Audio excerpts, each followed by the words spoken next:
আলাইকুম। আমরা অনেক উৎসবমুখর পরিবেশে এখন ভোট গ্রহণ চলছে, আমরা দেখতে পাচ্ছি জনমনে আবার স্বস্তি ফিরে এসছে, মানুষ আবার আস্থা পাচ্ছেন ভোট দেওয়ার জন্য। একটি উৎসবমুখর পরিবেশ বিরাজ করছে, একটি ভোটের আমেজ আবার ফিরে এসছে আমাদের মধ্যে। আমরা আশা করি যে বিগত 17 বছর মানুষ যে ভোট প্রদান করতে পারেননি, যে নানা প্রতিবন্ধকতা ছিল একটি ফ্যাসিবাদ সরকারের কারণে, সেটা থেকে আমরা আস্তে আস্তে বের হয়ে আসতে শুরু করেছি।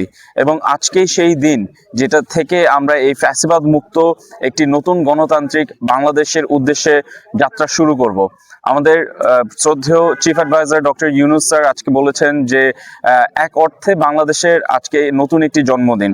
সেটা কথাটা অনেকটাই সত্য, কারণ আমরা এখন যেরকম দেখতে পাচ্ছি যে মানুষজন ভোট দিতে আসছেন উৎসাহের সাথে, আগ্রহের সাথে, সেটা অনেক দিন যাবৎ বাংলাদেশে ছিল না।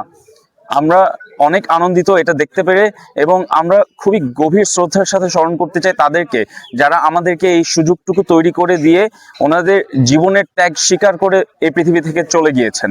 আমরা ওনাদের প্রতি শ্রদ্ধা জানাই এবং আমরা আশা করছি যে ভবিষ্যৎ বাংলাদেশ অবশ্যই একটি সুন্দর সুখময় জায়গা হবে, যেখানে আমরা সবাই মিলেমিশে একসাথে বসবাস করতে পারবো।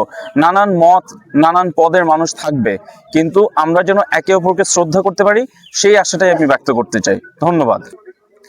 আমার বাবা জনাব আলহাজ জি কে গৌস, বাংলাদেশ জাতীয়তাবাদী দল বিএনপির মনোনীত প্রার্থী হবিগঞ্জ ৩ আসনে। বিগত প্রায় 17 দিন তো যে আমরা প্রচারণা চালাচ্ছিলাম, তার আগে থেকে আমরা বিভিন্নভাবে আমাদের যারা জনগণ রয়েছেন, আমাদের ভোটাররা রয়েছেন, সবার দাঁড়ে দাঁড়ে আমরা গিয়েছি। এবং এটা আমাদের পক্ষে সম্ভব হয়েছে শুধুমাত্র আমাদের দলীয় যারা নেতাকর্মীরা রয়েছেন তাদের সহযোগিতা ও সহায়তার কারণে।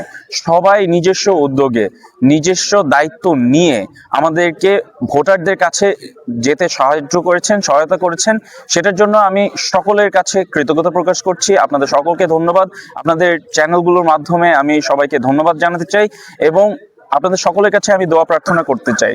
আমার পিতা জনাব আলহাজ জি কে গৌস 2018 সালে নির্বাচন করেছিলেন, কিন্তু সেটি ছিল একটি রাতের নির্বাচন।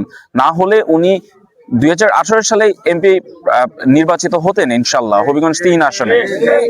যেহেতু সেই সুযোগটা আমাদের হাতছাড়া হয়ে গিয়েছিল, আমরা সম্পূর্ণ চেষ্টা করছি যে এই বছর 2026 সালে ত্রয়োদশ জাতীয় নির্বাচনে হবিগঞ্জ ৩ আসন থেকে ইনশাল্লাহ জনাব আলহাজ জি কে গৌস আমার পিতা বাংলাদেশ জাতীয়তাবাদী দলের এমপি প্রার্থী হিসেবে নির্বাচিত হয়ে সংসদে যাবেন ইনশাল্লাহ।